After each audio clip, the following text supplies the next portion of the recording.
નમસ્કાર મિત્રો જો તમે ડ્રાઇવિંગ લાયસન્સ હજી સુધી ના કઢાવ્યું હોય તો તમારા માટે ખૂબ જ સારા સમાચાર છે, કારણ કે ડ્રાઇવિંગ લાયસન્સ કઢાવવું જે છે પહેલાં કરતાં હવે ખૂબ જ સરળ બની ગયું છે. અને ખાસ કરીને જે અભણ લોકો છે કે જે ભણેલા નથી, તો એવા લોકોને ધ્યાનમાં રાખી અને ગવર્મેન્ટે આ નિર્ણય લીધો છે. પહેલાં એ પ્રમાણનો હતો મિત્રો કે કોમ્પ્યુટર ટેસ્ટ જે છે તો એ અભણ લોકો દઈ નહોતા શકતા, અથવા તો ભણેલા લોકો જે છે એ પણ ઘણા બધા નપાસ થતા હતા, ફેલ થતા હતા, અને ફરી વખત એને આ ટ્રાય ઉપર ટ્રાય દેવી પડતી હતી, અથવા તો એજન્ટોને પૈસા આપવા પડતા હતા. તો આ બધી બાબતોને ધ્યાનમાં રાખી અને ગવર્મેન્ટે નિર્ણય લીધો છે કે પહેલાં જે કોમ્પ્યુટર ટેસ્ટ જે છે તેમાં ટોટલ 15 ક્વેશ્ચન પૂછાતા હતા અને એમાં 11 ક્વેશ્ચન જો તમારા સાચા પડે તો તમે પાસ થઈ જતા હતા. પરંતુ હવે એ નિર્ણય જે છે એ બદલી નાખવામાં આવ્યો છે. 15 ક્વેશ્ચન તમને પૂછાશે, પરંતુ એમાં તમે 11 ક્વેશ્ચન જો તમારા સાચા નહીં પડે તો પણ તમે પાસ થઈ જશો. તો કેટલા ક્વેશ્ચનમાં તમે પાસ થશો તો એ આ વિડીયોના માધ્યમથી જાણીશું. બીજી એક વસ્તુ તમને જણાવી દો મિત્રો કે ડ્રાઇવિંગ લાયસન્સ રિલેટેડ જે પ્રશ્ન હોય તો એ 200 કરતાં પણ વધારે પ્રશ્નોનો વિડીયો એક આપણો બનાવેલો છે. એ વિડીયો તમે એક વખત તમે જોઈ લેશો તો મારી ગેરંટી સાથે હું તમને કહું છું કે કોઈ પણ ક્વેશ્ચન તમને પૂછાશે તો તમે આરામથી પાસ થઈ જશો, કારણ કે એ વિડીયોમાં જે પ્રશ્ન આપેલા છે એમાંથી તમને પૂછાવાના છે.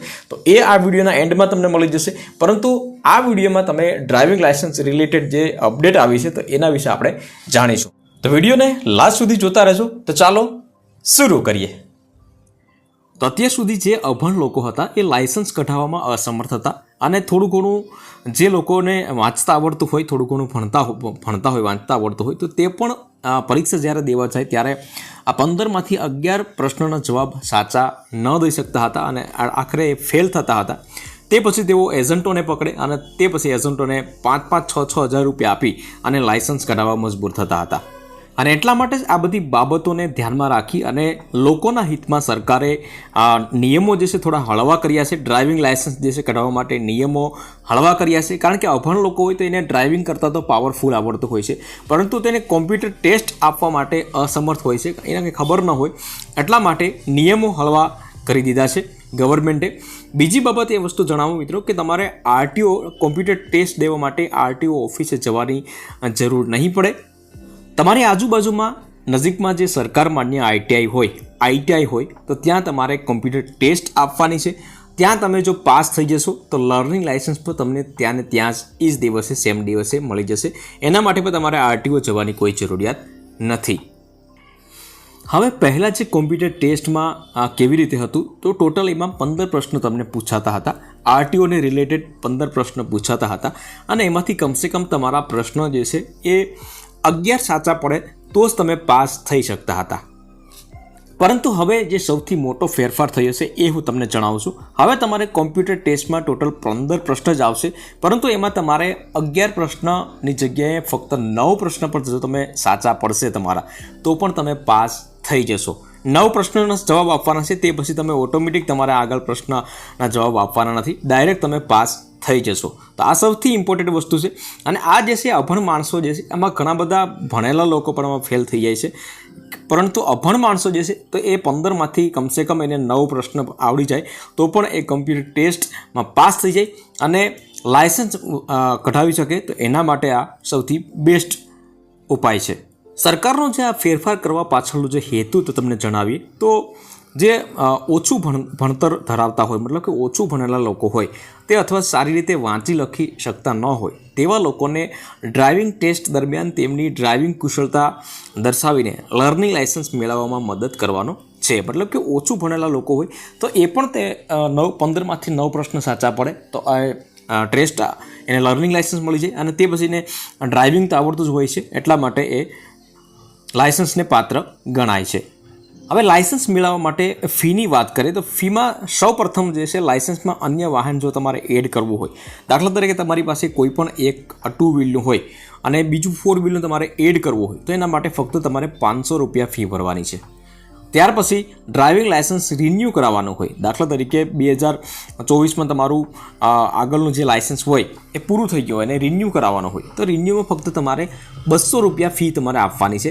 એજન્ટોને તમારે 5,000 રૂપિયા નથી આપવાના. એટલા માટે જ આ ગવર્મેન્ટે જે છે બહુ સરસ નિર્ણય લીધો છે પબ્લિક માટે. ડ્રાઇવિંગ લાયસન્સમાં તમારે કોઈ પણ સરનામું બદલવું હોય અથવા તો સરનામું ઉમેરવું હોય તો એના માટે પણ ફક્ત 200 રૂપિયા ફી છે. લર્નિંગ લાઇસન્સ છે તો એના 150 રૂપિયા છે.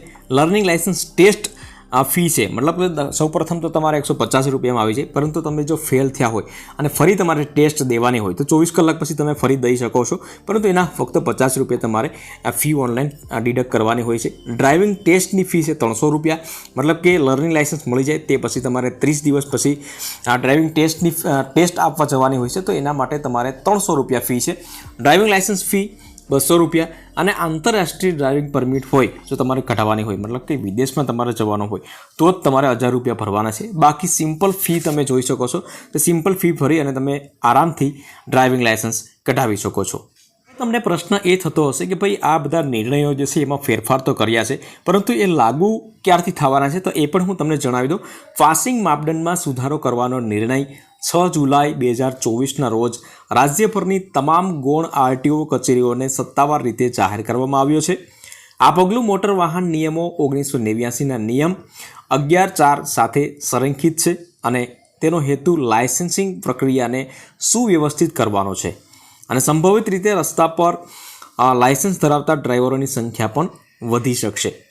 બીજી વસ્તુ તમને જણાવી દો મિત્રો, તમારા માટે કે તમે જો લાયસન્સ જો તમે ના કઢાવ્યું હોય તો ખરેખર તમે જો ટેસ્ટમાં પાસ થવા માગતા હોય તો આ વિડીયોના એન્ડમાં તમને એક વિડીયો મળી જશે, જેમાં આપણે 200 કરતાં પણ વધારે પ્રશ્નો આપેલા છે અને 200થી વધારે પ્રશ્નોનો વિડીયો બનાવેલો છે. એ વિડીયો તમે એક વખત ખાલી જોઈ લેશો, તે પછી તમારે કોઈ પણ વિડીયો જોવાની જરૂરિયાત નથી, કોઈ પણ એપ્લિકેશન જોવાની જરૂરિયાત નથી. ગેરંટી સાથે કહું કે તમે જો ડ્રાઇવિંગ લાઇસન્સ ના કઢાવ્યું હોય અને લર્નિંગ લાઇસન્સ માટે ટેસ્ટ આપવા જશો, કોમ્પ્યુટર ટેસ્ટ 100% તમે પાસ થઈ જશો. તો લાઇસન્સ કઢાવવાનું હોય તો આ વિડીયો એક વખત જોઈ લેજો મિત્રો. અને આ અપડેટ તમને જો ગમ્યા હોય તો વિડીયોને લાઇક કરી લેજો, શેર કરજો, અને ચેનલ ઉપર નવા આવ્યા હોય તો આવી જ અપડેટ મેળવવા માટે આપણી ચેનલને સબસ્ક્રાઈબ જરૂરથી કરી લેજો.